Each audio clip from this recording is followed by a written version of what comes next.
Hola, soy Silvia Carolina Jiménez, estudiante de bacteriología y laboratorio clínico.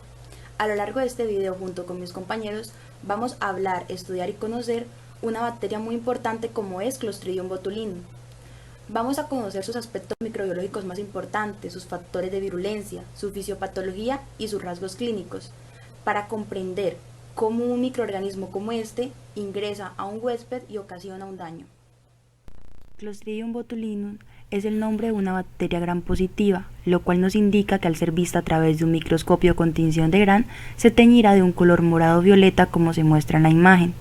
Es anaerobia obligada, se desarrollan mejor en condiciones de poco oxígeno, ya que este es tóxico para ellas. Estos microorganismos tienen forma de varilla o especie de bacilo, y son móviles por flagelos perítricos. No produce cápsula, es proteolítico y sobre todo se caracteriza por producir una toxina conocida como la toxina botulínica, siendo este el agente causal del botulismo. Estos microorganismos se encuentran frecuentemente en el suelo compacto, en aguas no tratadas, heces y en alimentos.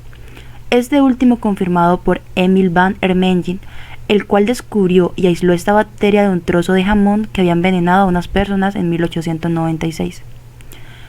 Solo los Clostridium botulinum son un organismo de agua de un grado de salinización alto. Sus esporas pueden sobrevivir en la mayoría de los ambientes y son difíciles de destruir, incluso a la temperatura de ebullición del agua al nivel del mar. De modo que muchos enlatados son hervidos a altas presiones para destruir las esporas. Su taxonomía: reino bacteria, división Firmicutes, clase Clostridia, orden Clostridiales, familia Clostridiaceae, género Clostridium, especie Clostridium botulinum.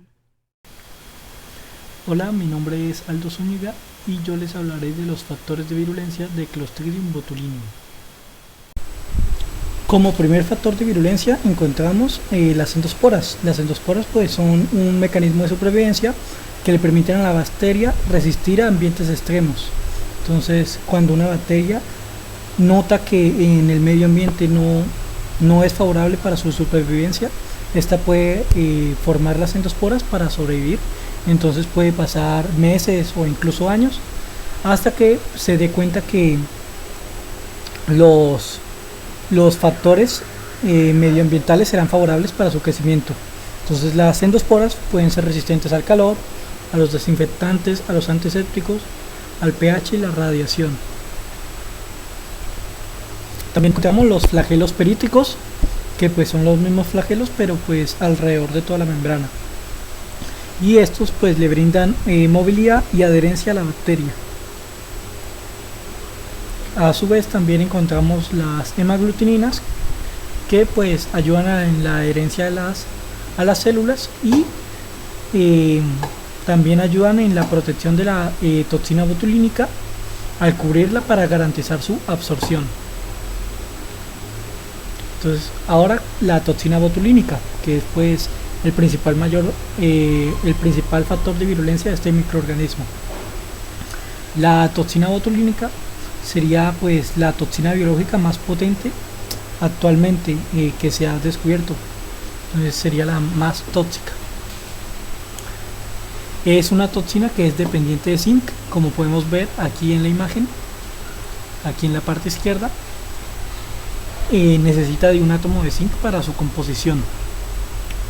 Tiene un peso molecular de alrededor de 150 kilodaltons y es una exotoxina tipo AB, o sea que tiene dos partes, una enzimáticamente activa y pues una de unión. Entonces consta de dos cadenas: la cadena ligera, que sería esta, que es la parte enzimáticamente activa, y la cadena pesada, que consta de dos dominios: el dominio de translocación y el dominio de unión al receptor, que pues controla pues la unión a los receptores presinápticos en las células nerviosas. La toxina botulínica interfiere en la sinapsis del sistema nervioso autónomo, inhibiendo la liberación presináptica de la acetilcolina. ¿Esto qué quiere decir? Que pues inhibe la liberación de la acetilcolina, lo que causa que el cuerpo sea incapaz de contraer el músculo. Entonces existen 8 serotipos que los podemos ver en la siguiente tabla y que pues van de la A a la G, y el C pues tiene 2 tipos. Entonces la A solo afecta al ser humano, la B al ser humano y al caballo, la C tipo alfa a los pájaros, a las tortugas, la C tipo beta a los bovinos, ovinos y equinos, la D a los bovinos y ovinos, la E al ser humano y a los pájaros, la F al ser humano, y la G no se han conocido epidemias aún. Esta toxina suele ir cubierta por otras proteínas, sobre todo hemaglutininas, para protegerse y asegurar su absorción. Entonces, como vemos en la imagen de aquí arriba, vemos a la toxina botulínica rodeada de diversas proteínas, que en este caso suelen ser hemaglutininas, que pues la protegen de pues las condiciones ambientales del estómago para asegurar su absorción en el intestino.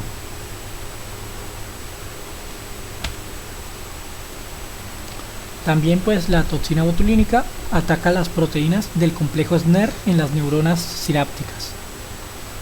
Estas proteínas son 4, que las podemos ver aquí.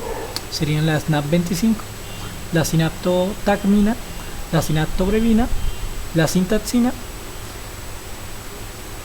y ya.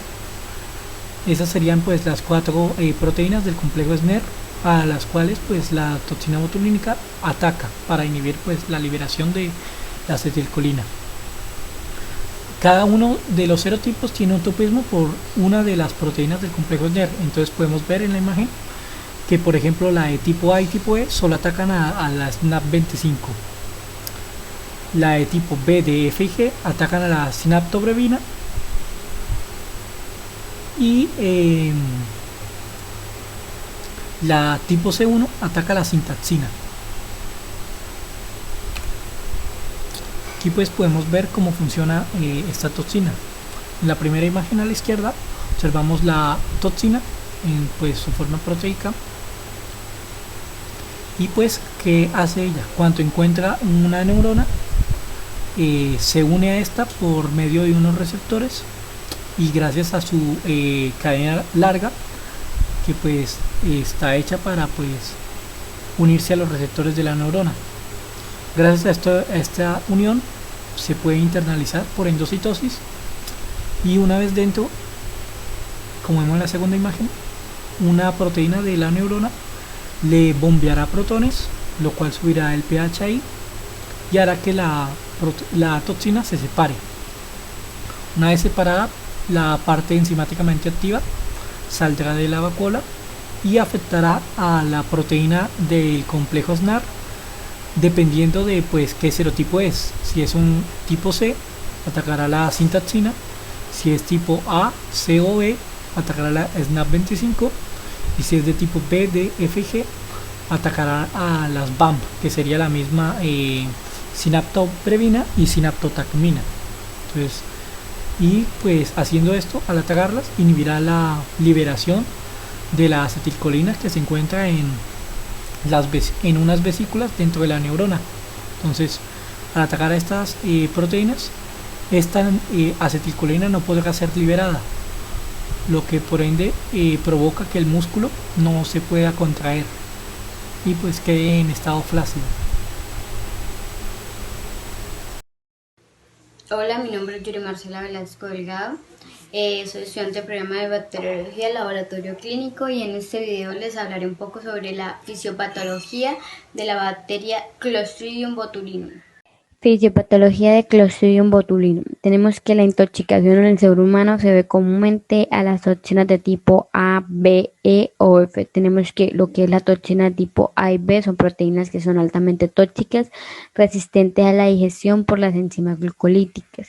Con la toxina botulínica hay que tener cuidado con los alimentos que son enlatados y las conservas caseras, ya que puede que al momento de la manipulación para el enlatado o almacenamiento, el individuo posea las esporas de la bacteria y las pase al producto, y pues como sabemos dichas conservas y enlatados pues poseen un ambiente anaeróbico perfecto para su germinación y multiplicación.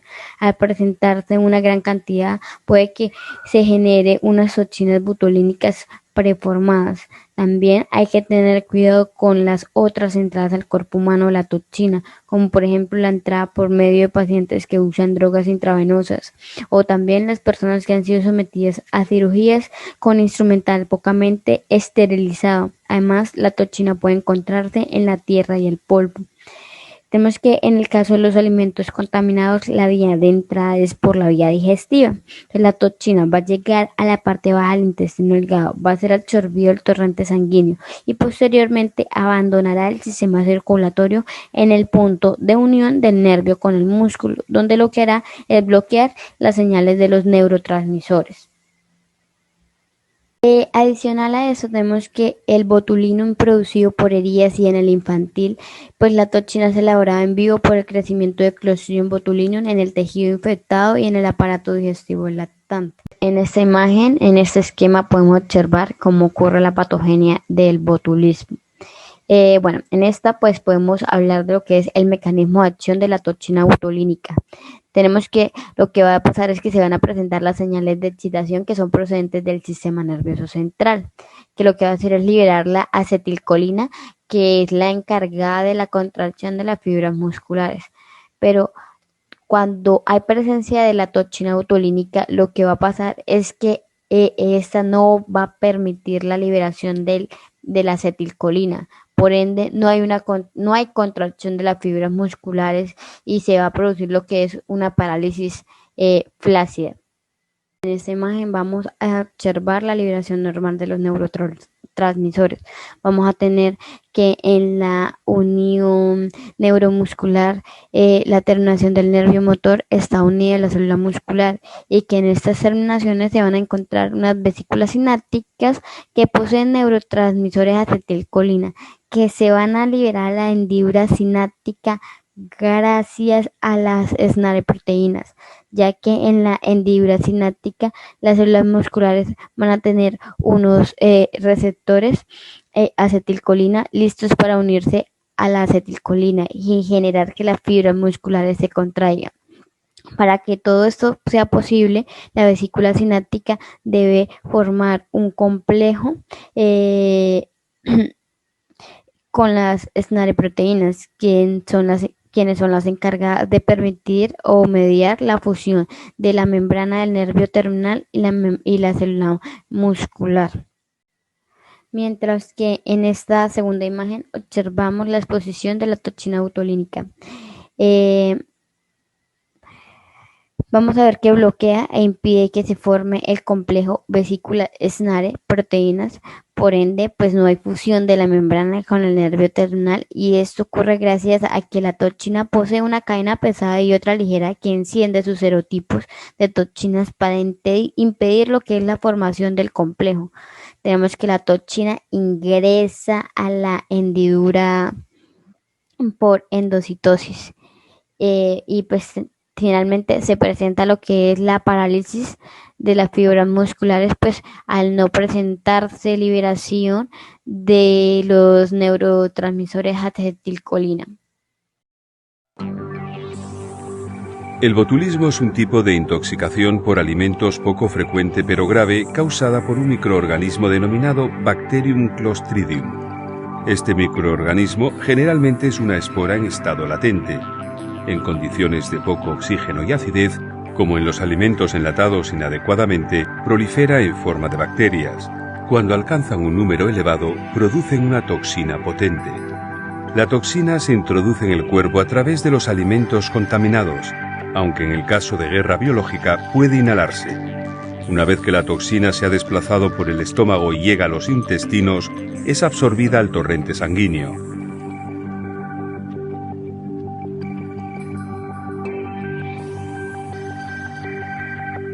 La toxina abandona el sistema circulatorio en el punto de unión de un nervio con un músculo.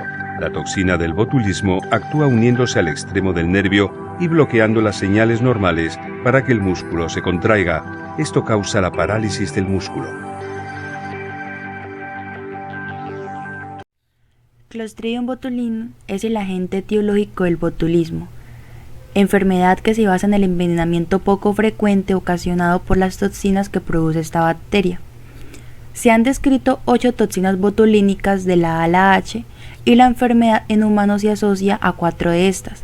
Son los tipos A, B, E y F. Existen varios tipos de botulismo. Tenemos el botulismo de transmisión alimentaria. Este se caracteriza por una parálisis flácida descendente que puede producir insuficiencia respiratoria. Los síntomas iniciales incluyen fatiga intensa, debilidad y vértigo, seguidos generalmente por visión borrosa, sequedad de boca y dificultad para tragar y hablar. Los médicos tratan el botulismo con un fármaco llamado antitoxina. Como su mismo nombre lo indica, la toxina se encarga de atacar los nervios del cuerpo y la antitoxina evita que les cause más daño. En la imagen podemos evidenciar una apoptosis del párpado. Otro tipo de botulismo es el infantil.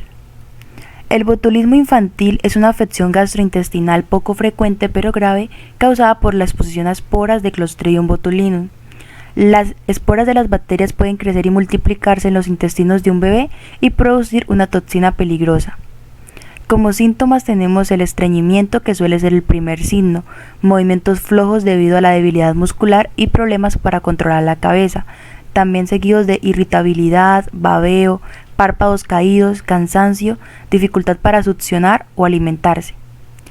La inmunoglobulina botulínica es el principal tratamiento para esta afección. Los bebés que reciben este tratamiento tienen periodos de hospitalización más cortos y una enfermedad más leve. Cualquier bebé con botulismo tiene que recibir tratamiento complementario durante su recuperación. En la imagen podemos ver a un lactante de 7 meses con botulismo infantil. Se puede apreciar apoptosis palpebral bilateral y alimentación por sonda nasogástrica dada la imposibilidad de deglución. El botulismo por inhalación es muy infrecuente y no se produce naturalmente. Es asociado a sucesos accidentales o intencionales como el bioterrorismo, que dan lugar a la liberación de las toxinas en aerosoles. Es causado por la neurotoxina botulínica. Como síntomas iniciales tenemos la fatiga intensa, debilidad y vértigo, seguidos generalmente por visión borrosa, sequedad de boca y dificultad para tragar y hablar. También pueden concurrir vómitos, diarrea e inflamación abdominal. La antitoxina se debe administrar lo antes posible tras el diagnóstico clínico. La pronta administración es eficaz para reducir las tasas de mortalidad. Algunos casos de botulismo requieren un tratamiento de apoyo, especialmente ventilación mecánica, que pueden ser necesarios durante semanas e incluso meses.